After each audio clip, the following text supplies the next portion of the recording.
هايو انيا، ازيكم ملكات الحلوين؟ عاملين ايه؟ النهارده رجعت لكم بفيديو جديد، وفيديو النهارده هيكون عباره عن ازاي نعمل جلو اب قبل نهايه السنه. بس طبعا قبل ما نبدا الفيديو متنسوش تعملوا لايك شير سبسكرايب وتفعلوا زر الجرس عشان اول ما انزل فيديو جديد يوصل لكم. وليتس جو.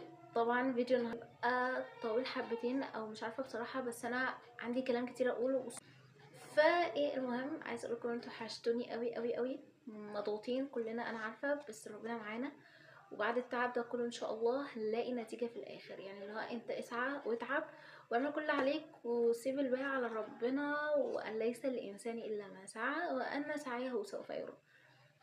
اللي هو انت اسعى واعمل اللي عليك، بس اهم حاجه ان انت وانت بتعمل اللي عليك انت هتبقى متوكل على ربنا. انا عارفة ان احنا كلنا في فترة امتحانات، فترة ضغط، فترة تراكمات، سواء كمنهج احنا لسه بنلمه او كتراكمات حياتية بقى. فكل ده علينا واحنا ملزمين في الاخر ان احنا نجتهد ونعمل اللي علينا برضو، لان احنا ورانا امتحانات. احنا عبيد يا فندم. والله بجد اللي هو نفسي اصور لكم يوميا، بس الفكرة ان مفيش وقت.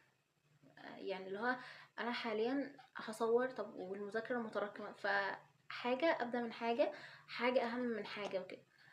فالمهم ده طبعا مش محتوى فيديو النهارده، بس حبيت اتكلم يعني في النقطه دي وكده. المهم بصوا، النهارده مجهزه لكم شويه حاجات. بصوا انتوا هتلاقوني يعني ايه اللي هو كل شويه ببص هنا يعني. مجهزه لكم شويه حاجات وكده، شويه نصايح ان احنا نعمل بيها في 26، او نبدأ بيها من دلوقتي عادي، يعني من وقت ما انت بتشوف الفيديو. ثواني بس عشان ايه الدبوس ده يغزني. المهم يعني اللي هو احنا عندنا سنة بتنتهي، يعني احنا خلاص احنا قربت السنة تنتهي، فاضل اسبوع. يعني مش عارفة، على ما حسب ما تشوفوا الفيديو ده هيبقى فاضل 3 ايام او يومين. بس المهم ان احنا عندنا سنة بتنتهي، بس احنا عندنا استعداد ان احنا نخليها تنتهي بشكل احلى. اوريدي احنا لما تنتهي بحاجه احنا عملناها في الاخر ايجابيه، فاحنا هننسى كل اللي احنا ما عملناهوش في الاول. فمش عايزين جلد ذات. انا عارفه ان اغلبنا كان حاطط اهداف في الاول، في اول السنه وفي شهر واحد بقى، وقال خلاص انا جبت نوت جديده وهعمل بلانر بقى للسنه كلها، او حتى الاول ربع في السنه، او هعمل بلانر كل 3 شهور او 6 شهور وكده. هو اوريدي هو عمل بلانر اول 3 شهور بس ما مشيش عليها. فهو ما مشيش عليها لان هو ما كانش فيه خطط واضحه. هو شاف فيديوهات تحفيزيه على اليوتيوب مثلا، او ريلزات فيس، او اي ريلز عامه انت كنت بتقلب عليه، فهو اتحمس بقى وتشجع، بس هو ما عملش اي حاجه، لان هو حرفيا ما كانش حاطط خطط واضحه ولا اهداف واضحه. هو كان حاطط اهداف هي غير قابله للتحقق، بس هي فوق طاقته، يعني هو مش قادر يعملها. فاحنا يا جماعه خلينا نبقى واضحين واحنا بنحط الاهداف بتاعتنا. تمام. لسه نقطة الاهداف دي مش دلوقتي، بس اللي هو كله في بعضه يلا. تمام. فاحنا ممكن نخلي على فكرة النهاية، مشهد النهاية في الاخر بتاع السنة ده يبقى حلو وينتهي بطريقة ايجابية. يعني زي مثلا انت اقعد مع نفسك بقى، اللي هو انت هتقعد تقيم نفسك في الحاجات اللي انت كنت كاتبها. انا عارفة ان اغلبكم ما كان كاتب حاجات بس هو ما حققهاش، بس انت اقعد مع نفسك وشوف ايه الحاجات اللي انت عايز تصلحها، ايه الحاجات اللي انت عايز تبدأ بيها في بداية السنة. هي قعدة نفس صلح، ماشي؟ صلح مش محاكمة. يعني خليكم فاكرين كلمة صلح دي، بس هي مش محاكمة. تمام. اللي هو انت مش جلد ذات، انت هتقعد مع نفسك مش هتجلدها، انت هتقعد مع نفسك هتصارحها بان انت مش قادر تعمل الحاجة دي وكده يعني. تمام. فانت تقعد 20 دقيقة بس مع نفسك، وهتجيب ورقة فاضية زي دي كده، وهتكتب فيها 3 اسئلة بس. اول سؤال هتكتبه ايه هي اكتر حاجة واجهتك، ايه اكتر حاجة واجهتك السنة دي، سواء بقى صعوبات اي حاجة يعني. تاني جزء، ايه هي بقى اكتر حاجة شجعتني، يعني ايه الحاجة اللي انت لما بتعملها بتشجعك عشان تعمل منها اكتر السنة الجاية. واخر سؤال هو سؤالين بس مضمون في سؤال واحد، ايه اللي انا عايزه اخده معايا سنة 2026 من 25.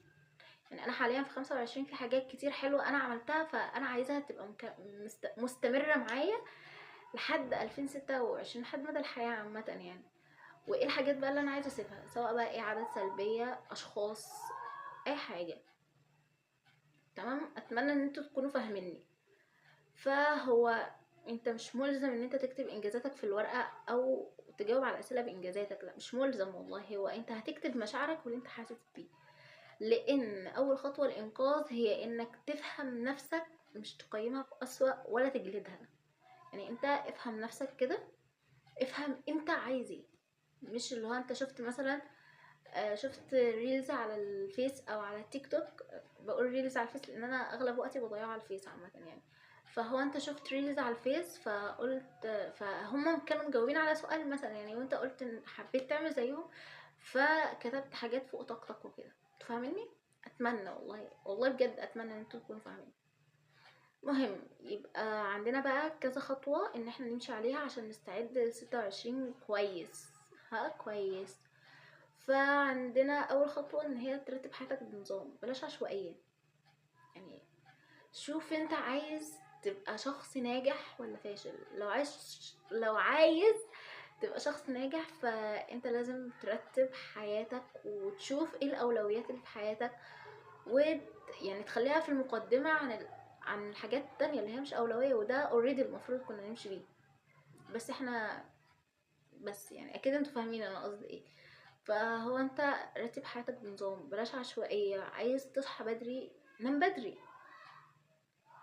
عايز تبقى ملتزم في العبادات، الزم نفسك ان انت تعمل عبادات. اللي هو انت يلا يا رب، يا رب ساعدني، ماشي. هو انت ادعي واعمل يعني، اعمل وادعي، اللي هو لان الدعاء بلا عمل مفيش نتيجة. لان انا قلت قبل كده في فيديو ان هو لما ربنا يشوفك بتسعى فهو هيساعدك. صدقني والله هيساعدك، وهيفتح لك كل حاجة انت عايزها، وهيحقق لك كل اللي انت عايزه. ممكن الدعاء اللي انت بتدعي بيه ده مش عايز يستجاب، لان هو في ذنب انت عملته مش بيمنع استجابة الدعاء ده عامة يعني. فاللي هو انت هحط كل حاجة بقى، عادة انت عايز تعملها، فكرة عايز تنفذها، مكان عايز تروح، او شخص عايز تبعد عنه او تقرب منه، او اي حاجة تانية عامة يعني. عايزه اقولك ان اللي هيدخل معاك 2026 لازم يكون بيريحك. اللي هو اوريدي انت لو ما بتريحنيش انا هاخدك معايا ليه؟ هركنك في 25 خلاص ومش عايزك تاني.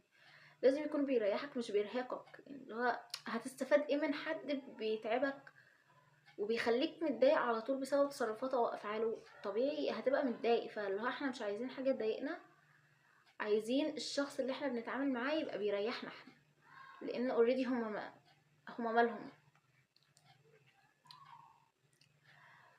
آه، تاني خطوة احنا عايزة اقولها ان في قاعدة اسمها 10 دقايق. مش عارفة اغلبكم سمع عنها ولا لأ، بس المهم لو ما سمعتش فاسمع، لو سمعت فاسمع تاني برضه. ايه هتجري الفيديو؟ مش عارفة. المهم في قاعدة اسمها قاعدة ال10 دقايق، ان هي اي حاجة انت نفسك تعملها الزم نفسك ان انت تعملها في 10 دقايق بس. طب يعني انا هستفاد ايه برضو؟ يعني بص، انت لو عايز تعمل مثلا عايز تذاكر وانت مش عندك شغف ان انت تذاكر، فهات الكتاب واقعد عليه واعمل اي حاجة فيها 10 دقايق بس يعني. طب حد بقى ايه تحفة كده هيجي يقولي طب انا استفدت ايه لما قعدت عملت ال10 دقايق؟ لا يا حبيبي، ما انت استفدت كتير بقى.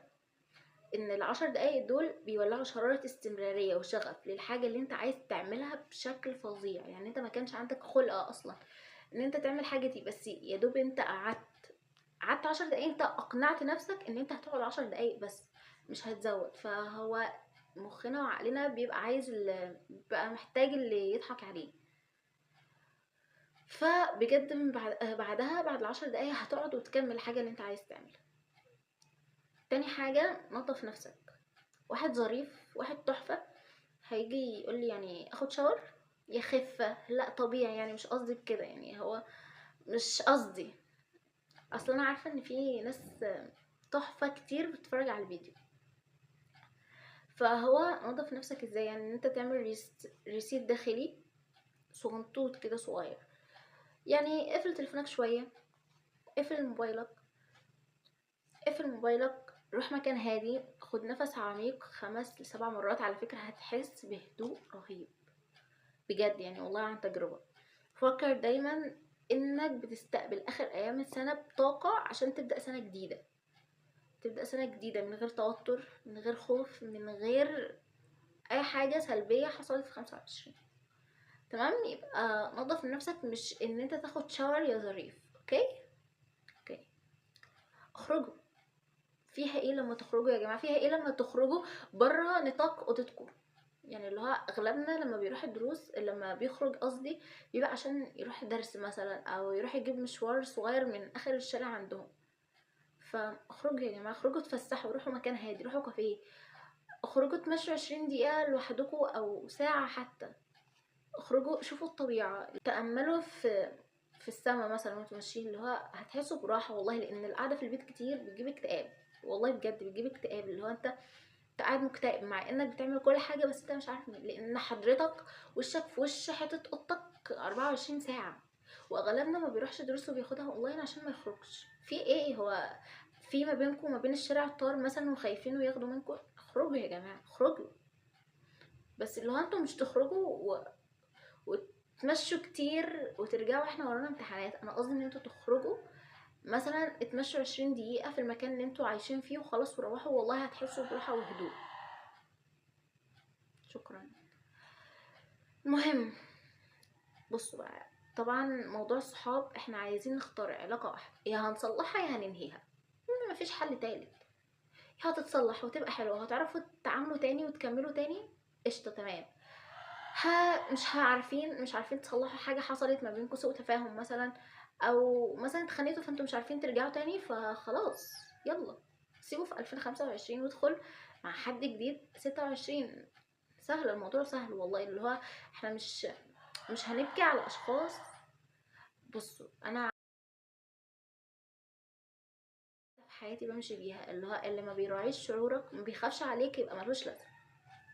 لان اوريدي انت صاحبي اوكي وبتوضح لك كده بتعمل حاجات عكس اللي انت بتقولهولي.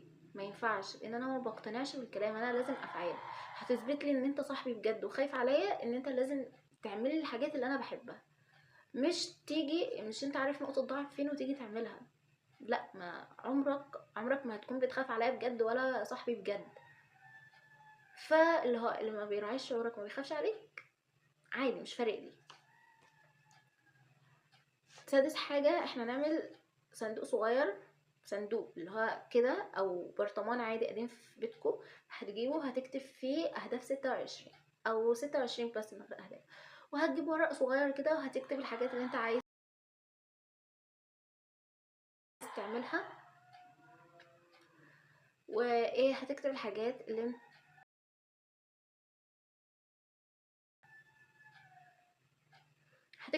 اللي انت عايز تعملها في 26، بجانب انت كاتب اهدافك كلها عامه في ورقه كبيره حاططها في البلانر اللي انت هتعملها او في النوت اللي انت شاريها ل 26.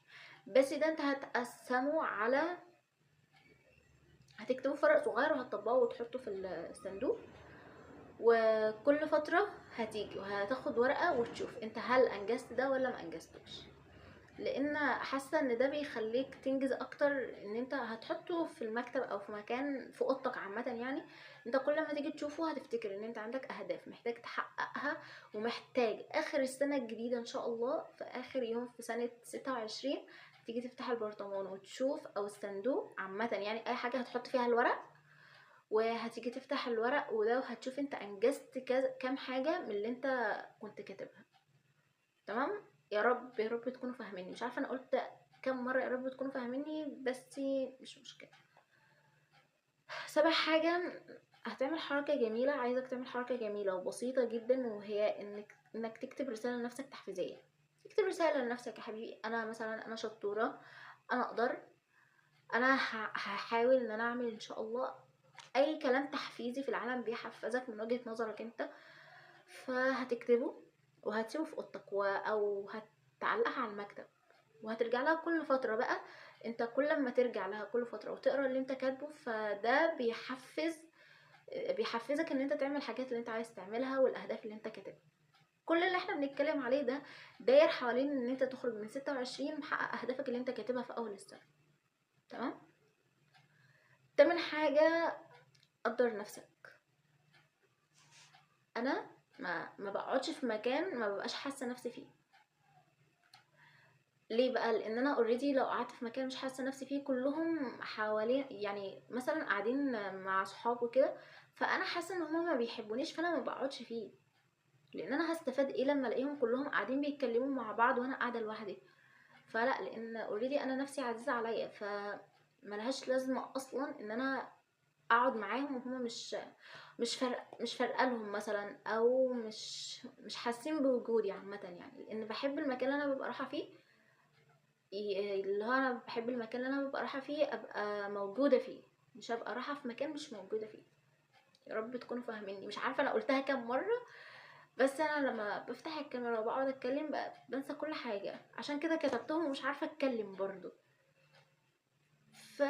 ايه تمام، قدر نفسك، ما تخليش حد يهنها عامه يعني، سواء كلمه او فعل، اللي هو ما تسمحش لحد. حط حدود لكرامتك لنفسك، ما تحاولش، ما تخليش لاي حد يتعداها ولا يتخطاها. لان بجد هو لو اتعداها مره، التانية مش هتعرف تسيطر عليه. من اول مره هتسيطر اوكي، هتعرف تمشي حياتك كلها هتمشي حياتك كلها مبسوط ومفيش حاجه هتضايقك. انما انت لو خلاص سكت له مره، التالتة ما وعدكش ان انت هتعرف تجيب حقك تاني غير بعد مجهود كبير. فخدها من اول مره احسن عشان ترتاح بعدين. تمام. هي ابني ميجا صغيرة هتكمل معاك لنهاية السنة. اللي هو مثلا يوم اصحى فيه بدري واعمل روق، ابدأ مذاكرة، اعمل حاجات كتير قوي في اليوم، خلي يومك مليان. وحاول بقدر الامكان ان انت تبعد عن الفون في اليوم ده. يعني اعمله مثلا تحدي ما بينك وما بين نفسك، ان انت يوم كامل 24 ساعة من غير موبايل، من غير نوتيفيكيشنز، من غير اي حاجة، من غير رسائل، من غير صحاب. يعني اللي هو ابعد، افصل شوية. يعني خلي اليوم ده يوم ترويق، يوم ان انت في اول فيديو قلت ان انت لازم تعمل ريسيت داخلي، خليه ده برضو نفس اليوم. اخرج اتمشى، اعمل كل حاجة. صدقني بجد ان انت هتبدأ السنة الجديدة بهدوء، والله بجد هتبدأ ان انت فعليا عندك طاقة ايجابية ان انت تبدأ سنة جديدة وتحقق الحاجات اللي انت عايزها. وعشر حاجة بقى، حط اهداف تعرف تحققها، مش اهداف فوق طاقتك، لان لا يكلف الله نفسا الا وسعها. فانت اكتب اهدافك بالاولويه، يعني رتبها حسب الاولويه. يعني مثلا انا عايز اطلع من الاولويه السنه دي، عايز اختم القران، عايز اعمل اي حاجات، عايز اعمل اي حاجات. مستر العربي لو بيتفرج على الفيديو هيشنقني. عايز اعمل اي حاجه، تمام؟ يعني اللي هو رتبهم حسب الاولويه. يعني عايز اعمل channel، عايز اطلع من الاوائل. اوريدي الاوائل عن channel، فانت هتكتب عايز اطلع من الاوائل، بعد كده channel، بعد كده الحاجات وكده. اكيد انتوا فاهمين. تمام. وقربوا من ربنا طبيعي، اللي هي نصيحة اي حد في قبل بداية السنة. اكتبوا خطة ان انتوا لازم تقربوا من ربنا، لازم. لان هو مش عايز عبادتنا في حاجة والله، بس علشان احنا بنسعى للجنة. لان انت هتعمل يعني مثلا زي ما انت بتذاكر فعليا وبتدعي، وفي الاخر بتلاقي نتيجه. ففعليا انت بقى ايه؟ بتلاقي نتيجه وطلعت مثلا من الاوائل او جبت مجموع حلو. فان انت هتعمل عبادات وتقرب من ربنا، ده نتيجته ايه في الاخر؟ الجنه. وما ادراك ما الجنه بجد. يعني اللي هو مش جاي اقولك ان هي فيها لا عين رأت ولا اذن سمعت ولا خطر على قلب بشر، لان كل ده احنا عارفينه، بس فعليا احنا مش هنقدر نقعد في النار ولو ثانيه واحده. يعني اللي هو طب انا هقولك عايزه اختبرك انت هتستحمل النار ولا لا. افتح البوتاجاز بتاعك وحط صبعك بس على العين وهي شغاله، هل هتقدر تستحمل؟ اكيد لا. فاللي هو النار اللي هي اشد من نار البوتاجاز اللي انت حطيت ايدك فيه. فبجد يعني ما بالك انت بتسعى انت ضامن ان انت هتسعى له ده هيبقى ايه. وعايزه اقول حاجه برضو، ان تضحيه ما بتضحيش بحاجه يبقى انت ما بتعبدش. يعني هو انا كنت سامعه في فيديو قبل كده ان انت لو ما ضحيتش بحاجه يبقى انت ما بتعبدش. فين العباده في كده؟ يعني انت مثلا لو ما ضحيتش بنومه حلوه، بنوم، عارفين احنا دلوقتي في الشتاء ودفا ومتدفين، لو ما ضحيتش بالنوم اللي انت نايمه ده عشان تقوم تصلي الفجر، فانت كده ما بتعبدش. او مثلا لو ما ضحيتش بحاجه، باي حاجه، مثلا لو ما ضحيتش ان الجو حر مثلا في الصيف وانت مش هتصوم اثنين وخميس مثلا سنه، فانت كده ما ضحيتش. قربوا من ربنا، اقروا اذكاركم، انتظموا عليها، انتظموا على قرايه ورد، حددوا ورد قراني ثابت، اعملوا الحاجات اللي انتوا نفسكم تعملوها، بس ما تتعداش الحلال ولا الحرام. يعني اللي هو ما تتعداش في حاجات احنا ربنا حلها لينا وحرمها علينا، زي ما في حاجات حلال ففي حاجات حرام. احنا نعمل الحاجات اللي احنا عايزينها، بس نشوف قبل ما نعملها هل ده حلال ولا حرام. حرام اوريدي مش هنفكر اصلا ان احنا نعمله، فهنستبعده على جنب. لو حلال فقشطه نعمله عادي يعني. ما وسيبكم من كلام الناس، لان كلام الناس ولا هيقدمك خطوه ولا هيأخرك خطوه برضو. يعني اللي هو مثلا ابعد عن كلام الناس في لبسك، شكلك، اي حاجه انت عايز تعملها ابعد عن كلام الناس بجد. انت طالما انت عايز تعمل حاجه في نطاق حدود ربنا برضو اعملها. لان مثلا يعني واحده جت قالت لي ان هي عايزه تعمل تشانل وكده، فجت قالت لحد معين ان هي عايزه تعمل تشانل بقى وهتعمل فلوجات وروتينات. مش عارفه انا بحكي لكم ليه، بس مش مشكله يعني. فايه الناس قالوا لها تشانل؟ ايه ده؟ قناه بقى زي وهتبقي زي الناس اللي على تيك توك وكده، اوريدي احبطوها.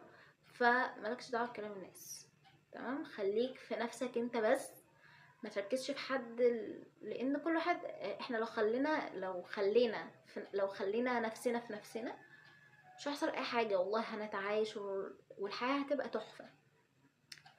فحاسه ان انا غيت قوي قوي بجد. بس اللي هو قبل ما انهي، في في ورقه انا كنت عاملاها، فصورها لكم انزلها لكم على على المنتدى وكده، علشان مثلا اللي هو اعتبروه زي الجدول ان انتوا تمشوا بيه في بداية السنة، او شوفوا كفكرة واعملوا زيها. هي اصلا الورقة متقسمة عن عبادات، صلاة، ورد، اذكار، عبادات بقى، استغفار وكده. فهو مخطط اسبوعي، تمام؟ انتوا شوفوا حابين ان انتوا تعملوا كده ولا لا. خدوا الفكرة، ولو عايزين تطبقوها زيها قشطة عادي. لو عايزين تطبقوا حاجة تانية احلى اوكي. وانا بقى عايزاكم يعني لما تيجوا تعملوا بلانر، عايزه اشوف مخططاتكم بقى، واللي هو انتوا عاملين بلانر ازاي. فاوريدي هسيب لكم صفحه الفيس، بيج الفيس على في الديسكريبشن او في اول كومنت. فعايزاكم تخشوا تعملوا لي فولو تبعتوا لي انجازاتكم يا جماعه. انا بحب اشارككم انجازاتي، فانتوا كمان شاركوني انجازاتكم، تمام؟ وبس كده يكون الفيديو بتاعنا خلص. ولو عجبكم الفيديو متنسوش تعملوا لايك وشير وسبسكرايب وتفعلوا زر الجرس عشان اول ما انزل فيديو جديد يوصل لكم. وبايو.